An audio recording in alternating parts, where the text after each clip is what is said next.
हर की खाना और पीना साथे रहना फिरीबा कि साझे से काहे निहारता नहीं उठावा मन में बकरौ रखो जी खाली दुनाली से बात करतानी लगे धराई बुना नोट जी कि चल साथ हमारा देह चार कमरा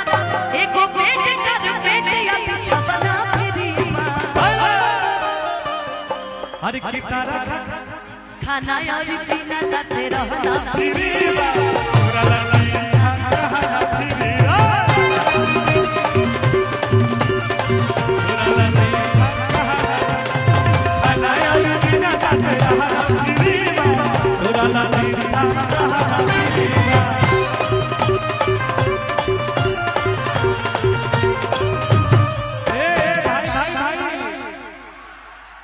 युवाओं का चाहत है कि भाई थोड़ा सा वो गाना गा दो भाई। अरे की रंगदारी के बात न करो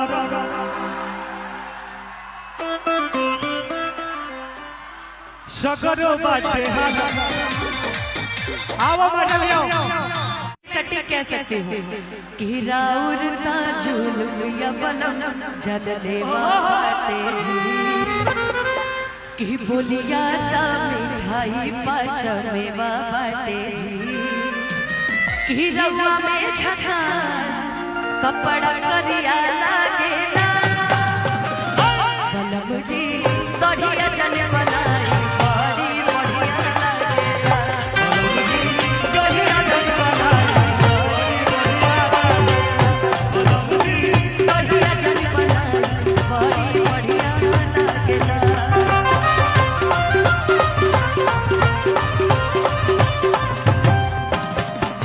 जब रवानी ले सैया पैसा हम हुआर ताली सारा लड़की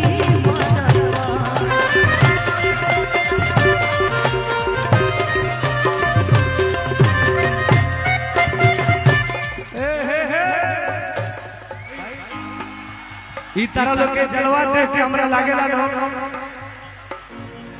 कि तू लो भाई के ऐसा नगर एनर्जी देबल न तब का टुनटुन यादव भोजपुरी पे कब्जा करके ही रहेगा।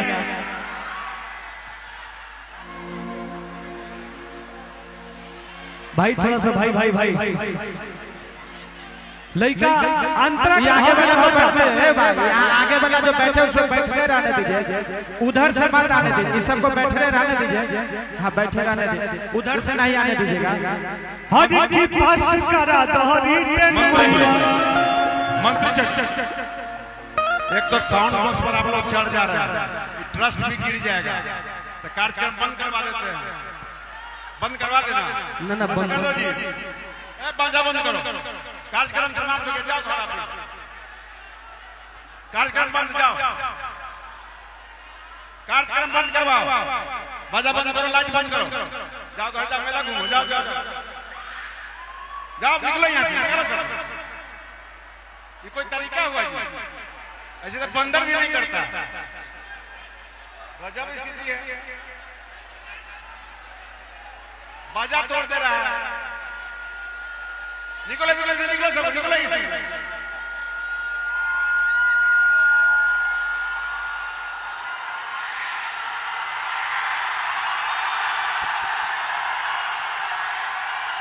एक भी कार्यक्रम नहीं होगा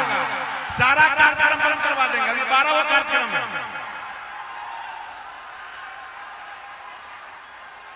हुड़दंग हमको भी करने आता है ऐसी मेला नहीं लगाते हम शांति रहो जाओ पीछे जाओ पीछे से देखो ना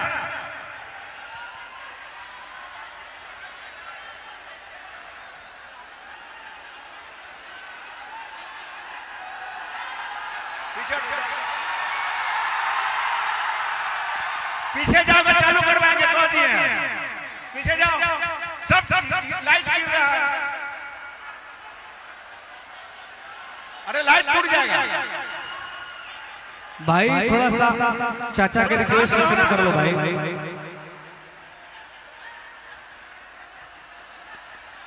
शांति से रहिए, कार्यक्रम होगा। थोड़ा पीछे हो जाइए, सारा रेडियो फूट जाएगा। थोड़ा पीछे हो जाओ, पीछे हो जाओ। साउंड के पास, साउंड के पास हटो।